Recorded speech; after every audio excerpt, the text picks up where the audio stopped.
Good morning, everybody. I am back.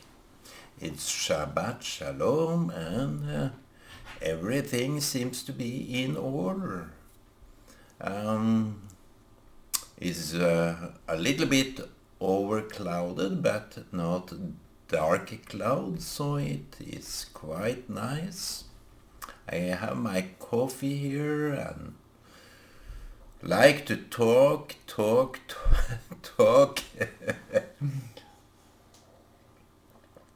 I believe that the talking promotes brain activity. In some examples, you can't see the activity for just talking. And my father had something very funny when I was a teenager, I think. He said that this man, so and so, I don't want to mention his name because I think he is still alive, ticking. And that shows that he had some brain activity after all. But he was regarded as a very brilliant man. He was smart, intelligent, and wow, he was big. But when he was talking and my father commented on it afterwards, he said something like, how much can you say without saying anything? So that is how that was. So kind of a lot of words without any points to them, just saying and saying. And I think a lot of people does that because they maybe think that in many words you will be left with a conviction that you were right, but what was the thing you was talking about? I don't know. What was the obvious and convincing argument here? No, it was nothing. I couldn't see a thing. A lot of words, a lot of bullshit, so they say, and that's how that was. My father had a good touch to things, and I remember those things quite vividly. But other things I don't remember. That's how it is. So Shabbat here today, and we are left now without any judgment, just doing things without judging it. I do my scanning now. I don't judge it. I think it's not what you do, but how you go around things. So why just not do what you do? If you like to do something, just do it. Keep a easy mind. Do it with ease. Do it with joy. Do it with happiness. Everything will be fine. I have my coffee. I have my biscuits. I could show you my cake, but that is for later on this evening. I made this chocolate cake, which was for my daughter. Part of it for my daughter. I think I have to make a lot of cakes after this because it will get so popular. It was this high. I think I told about it. Don't mention it again. No, I will not. So, the issue of today. Yesterday I was talking a little bit about empowerment, and that was in Norwegian. I didn't put it out because I want to do a series of it. So I just let it be and will continue after some research of what I have been doing last 10 years. 10 years of this kind of stuff. So that is, it has been an exciting journey through my last 10-year period. Not last 10, but last 15, because it's long time since I was active in some degree. And but yesterday I was talking with a guy here that was asking very deeply about my take on different topics, and said that you need to start believing in yourself. That is that is the point. You need to believe in yourself in order to do what you think is right. That is the whole gospel. That is my gospel. Believe in yourself in order to do what you think is right. What a piece of sentence.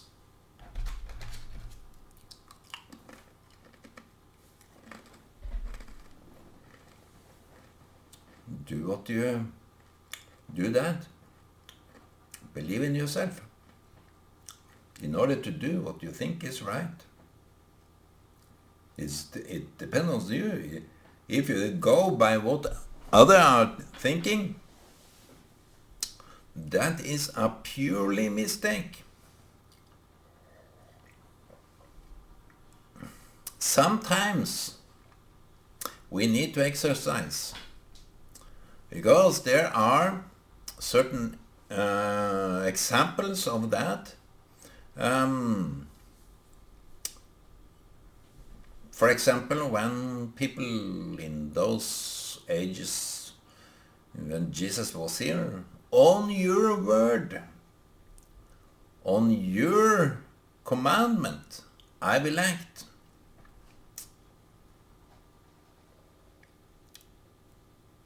You shouldn't be so self-assured. If that is possible, I don't know. But you shouldn't be so self-confident that you can't listen. And it's a good mental exercise to listen to what someone is saying in order to do what they say you have to do. That is to do a service. And I was talking yesterday about people that are working in this service industry, like healthcare, psychiatrics, and so on. And if I'm a patient, I need the doctor, the nurses, all that, the staff, to do certain things. So they are dedicated around me. I'm the main focus here. It's not what they believe to be true. They have to believe in me. Yesterday I was talking about believing in people that are telling a story. And often you hear that as a response, respond to what you were talking about. They say, I understand that you can feel this way. I understand that is your feeling, but maybe it's only you. What a mockery. So in some cases you need to believe what is told in order to act accordingly. But in that you also need some self-confidence, because how can you know that you can trust anybody? That is a decision of your own.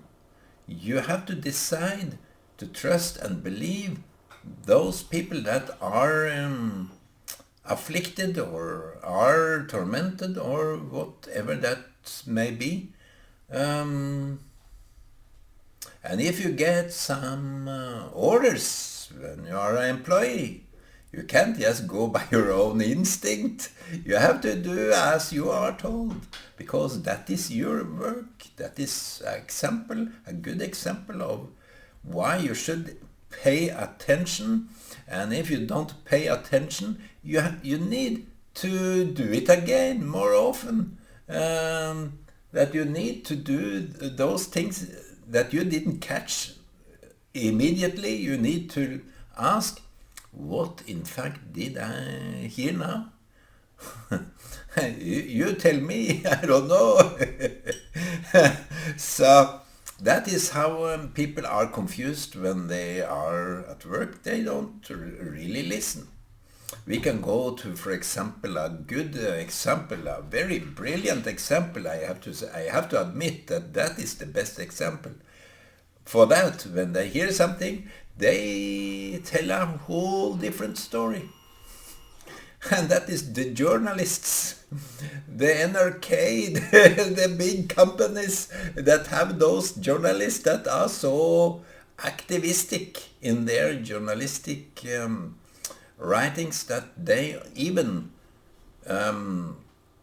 join the plot, join the agenda, join the party. But what is that? That is not right. So we all know that what is right or not, and according to the journalists, they should leave it be and just have an objective take on it. How can I portray this in a so objective way that everybody agrees to what was conveyed, but it is not bipartisan? So that is a different standpoint. That that is a good example for how weird things can be with the author's hand, the journalist's hand. So if you are a journalist, you need to stick to the work. You have to report. You have to be objective. You have to portray the story as if you were not partisan to this. You have to portray it as if this is observed from outside entirely. And that goes on the other side too. But a good priest, for example, when they listen to what people are telling. I had a good shrink, one passed by, just only one, and it took only one to get it. Maybe I too, and that is okay. No one are paying attention to the numbers here. I was talking with him, and he wanted to do report or something that I could use as an application for my work in Israel, or application for a stay on a resting home. I felt I needed a lot of rest away from the environment that was bugging me, all this kind of stuff. So he wrote a script that was very short, but it was very profoundly true. So he catched so many details in what we have been talking about, and just wrote it down in a very good and convincing application. So this is something I appreciate with priests and shrinks. They know what the innermost problem is more often. They see to the point, they see to the soul, they see to the problem. What is the problem? So that is a way out of ordinary degree of understanding what was said and do it. And that is what we want people to act on, that we meet friends and relatives in a way that shows deeply and profoundly that now that I have listened to you, I really understand what's at stake. But people that withdraw from those persons that are suffering because they have some taboo against those people that have some disease or something, like leprosy people, they were outside the community. When I was in Kenya, we saw the leprosy at a certain point on the road, that they were sitting outside and expelled from the society. They were gathering together. And people were afraid, of course. Maybe that was a spreading disease. Maybe it was, I don't know. But many, for example, here in Norway, it is not much better, because those that are mentally sick, like schizophrenia, like bipolar, like many different mental disorders, they are put in some, they are excluded. They are not regarded as even honest, not even as a decent human being. Here I am, regarded as such, but here I can make a coherent talk. What do you think of me? I laugh at them because they are so mentally retarded and spiritual retarded too, because you don't act like that to other people that you see different from yourself. You may be one of them. I bet you. So, that is to listen to what people say. Do accordingly. And when you do that, you will be honored. When you can act on a command, a directive, or obedient to the rule. Like you should not tell someone that was told inside this room, or just two of us. That is just to be there. But many break those codes. Why? I don't know. They have a need for exploiting everybody. So that is... I have to drink some water. Take a break, Ole. Take a break.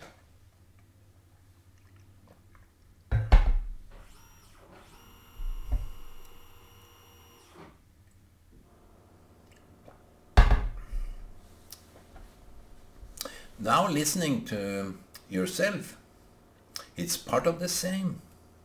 It's according to a development that you have in yourself, to listen to yourself, to do the right thing. You have to believe in yourself.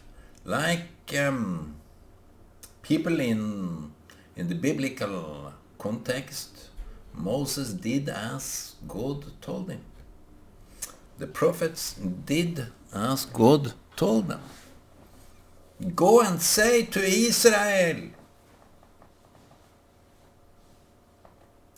Those people, Israeli, didn't listen because they thought maybe we should listen to ourselves.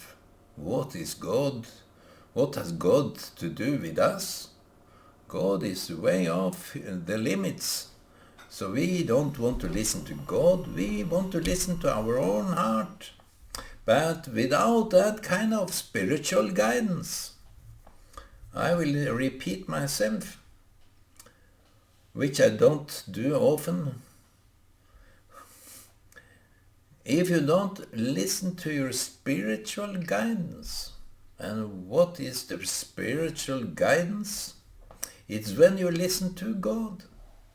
The higher conscience, the super conscience, the super the connection with yourself and some spiritual entity that you can't even define. And since it's a Shabbat now, we shouldn't define anything, but this void that you are bringing it all from. It have to be a void. You can't define it, so it's a void. It's a fog, it's a void, it's nothingness, it's somethingness, it's out of reach, it's within, it's without, it's everywhere. So you have to listen to this kind of entity that is there in order to listen to yourself, to feel the resonance. Every instrument have this acoustic resonance. So when you are playing your own strings on the guitar, the resonance is the box. So you know when you know. That's the tune of it. God, maybe the void is all around, and the strings is only you. But you are marveled. What? How can this be a tune? How can this be a sound like that?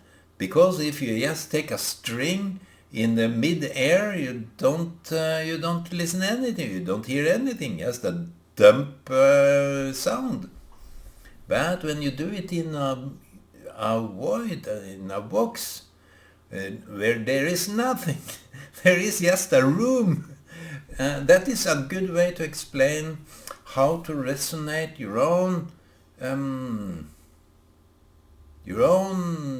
experience, your own words, your own actions with this void. Does it resonate or does it not? So when you listen, when you are attuned to yourself like that, you start believe that you are the instrument of that resonance, of that music, of that kind of personal, identifiable sound. That is you. That is profoundly you who is there. But it's not only you, it's those that resonate with you. So you have to be the strings on your own guitar in order to play it. What a beautiful picture. Every as I have been given here, this Shabbat, it's Shabbat, and it's every instrument, everything that have a sound, a voice, give God the praise. That is profoundly. So when you believe in yourself, my friend, you start listen. That's when you start listen. And if there is something, I have to say very clearly, if there is something that is a dissonance to things, like someone is doing something wrong, like you're doing something wrong, you know immediately that tune is out of order. It doesn't resonate with all the rest. So you have to adjust it to the right tune again. So every so often you need an adjustment. In order to believe in yourself, you are not complete. Everything is turning and swirling and everything is changing. So after a while you will have to adjust every string according to the tune you want. And it have to be accordingly to each string. And after a while, they say, even on the guitar, violin, or whatever instrument you have that is a handmade instrument, it becomes more beautiful year after year. The older it gets, the older it is, the more beautiful this instrument sounds. What? How can that be?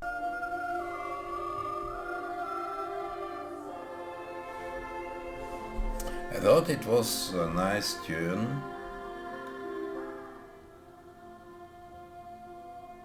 Because in a choir, you can't just sing independently, you have to sing accordingly.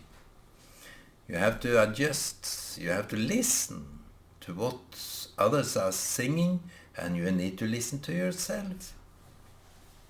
That's how that goes. So someone is good singing alone, like an artist, solo artist. Someone is better according to everybody else because they like I don't know what they like, but they like it. So you need to adjust over time, and the more you use it, the better it is. So use your trust in yourself, your belief in yourself as often as you can, because there are sometimes not only you that does things wrong, but you are with people that does that. And you can be the instrument of change. You can be the instrument of a different tune altogether in that environment. Someone told me sometimes back that when you come, everything lighten up. What? When you come, you give a lot of energy that people like. It's something happening when you are coming that is really good, and wow, what a message to receive that. It's not a bragging list, it's just how it is when people appreciate who you are. And that's why I say to people, be yourself. Be exactly you, because there's so much to you that you are not aware of. And you can't go around bragging about yourself. But be yourself. You don't need to say in order to convince people that you are so and so. No. You are that way, even if you tell it or not. You just keep quiet about it. I'm bragging about it, but better to keep quiet, because then it's more profoundly true. It is a self-convincing thing. So it's like a blessing when you are yourself. It's like a touch of some different world altogether when you believe in yourself, and you can be an instrument of change. You can be the change like an activist wanted to be. So to believe in yourself, to do what you think is right, can also have some impact on how the environment deal with that. Jesus was slain. Many prophets were slain, maybe all of them. So it takes a lot of stamina, but it is very good. It's the right thing. So if you want to die, if you are afraid of dying, you can die for a good cause, because there is so much to believe in yourself and to do the right thing. You will save a lot of people to do just that. My friend, I wish you a God blessing and a beautiful Shabbat.